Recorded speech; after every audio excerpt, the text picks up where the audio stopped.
fuu habaru ɗum meeɗuɗa nanki ɗum waɗi e wonde bigere nden e noddire to fii fofi. Nder balɗe ɗe en ndara no ɗum jangirta deftere seninde. E nder habaruji ɗi nde hokkata en ndaru no ɗum shiryora nder deftere seninde. No nde shiryora ɗum goɗɗum mawɗum to windayɗo deftere seninde. Ai non ko? Sey ndaren nder ko ɗume habaru kokketeɗum daga nder wakkere majum e yimɓe ɓe ɗum hokkata habaru e dow. Ɗum ɗalday en e nyumo. Amma to windowo o siryake habaru ɗum dow no o yiɗi keɓtira habaru ɗum. Non ɗum wa'i. To en ndari habaru kokka ɗum dow suudu kiitordu, ko woni ko nyumata ko waɗata ɗon? Ko mi nyumata woni goɗɗo waɗi laifi ko ɗum hitotomo.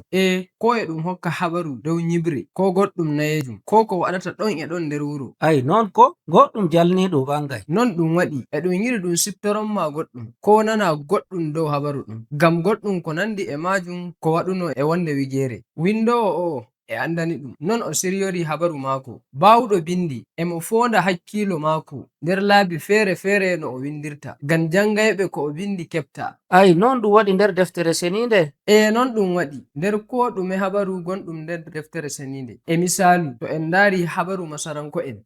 Lamorde maunde wonde leydi funari wondi ha nder maayo Nilu. Non ɗum waɗi tanumi nder habaru kokkaɗum nder deftere seninde en gi'ay woɓɓe tawi hoore maɓɓe nder leddi Masar, bono Ibrahim mo Allah noddi nder hoolare maako o jareteɗo leddi Hesri ndi Allah waɗanimo alkawal. Allah hokkaymo iyalu mangu o ummanake yaadu ndun.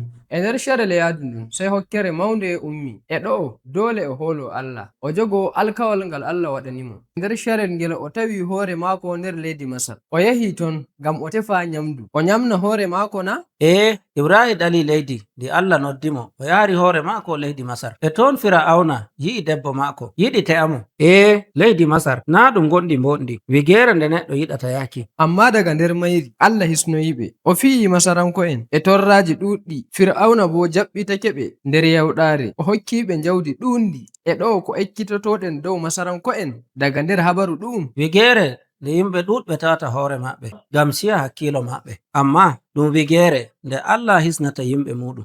Daga ɗon habaru mawɗum ɗum leydi masaranko'en tokki e dow Ibrahim e taniraɓe maako ɓe ngaɗi shuɓol ngol shiya hakkilo. Shuɓol ngol bo yaariɓe leydi Masar e ɗon ma wonde hokkere wanno. Ɓe so'i Masar kadi? Gaɗa zamanuji ɗuɗɗi iyalu maɓɓe so'i leydi Masar ɓe ngaɗi bo maccungaku nder mayri. Ta nyumi dow ɗum koye wani ko waɗi? Allah lildayɓe kiitaji kalluɗi ngam o hisna yimɓe maako. Kama a yi'ino ɗum e ɗum waroya. Gaɗa ɓiɓɓe Isra'ila sho'ake leydi ndi Allah waɗaniɓe alkawal sey Allah wi'iɓe to on fuɗɗudu sho'oɗon leydi Masar ɗum leydi ndi laanumi. Daga ɗon faa hande ta yi'i goɗɗo so'ake leydi Masar e yiki am ɗum hangore hangaɓe tan so'oto leydi Masar leydi torrundi Isra'ilanko'en. Ngam non habaruji kokkaɗi nder deftere seninde e ɗi siftorana en ko waɗuno daga sarel ko ɗum fuɗɗi taddi.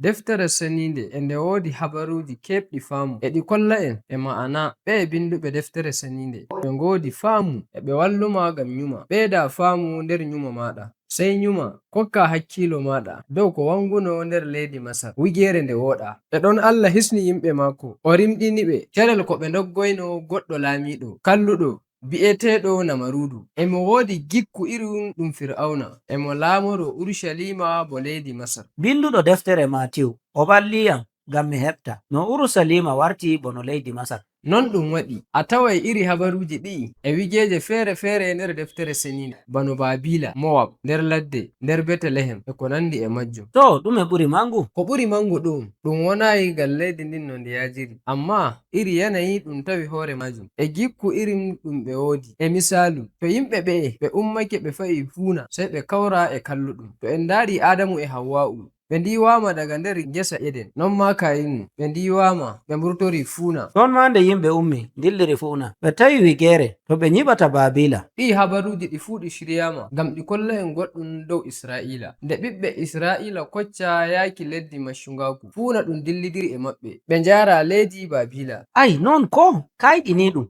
ɗu'um e holla en no deftere seninde hokkirta habaru mayre e nder sarel e no ɗum waɗiri e ɗum lima duuɓi e ɗum hokka habaru dow yimɓe jonde sharel ngel ko ɓe ngala hoolare e ɓe fonda munyal Allah. Gaɗa majum ɓiɓɓe Isra'ila gancoyi ɓe ngaɗi balɗe 40 nder leydi ndin. Yimɓe ɓen ɓe ganyi ko Allah yiɗi ɓe ngaɗi ka yiilaaki nder ladde faa ɓe ngaɗi duuɓi 4. gaɗa majum seyra habaru goɗɗo bi'eteɗo Yeesu kanko ma o fondama nder ladde balɗe 4 o nyami jalorgal dow pondayɗo.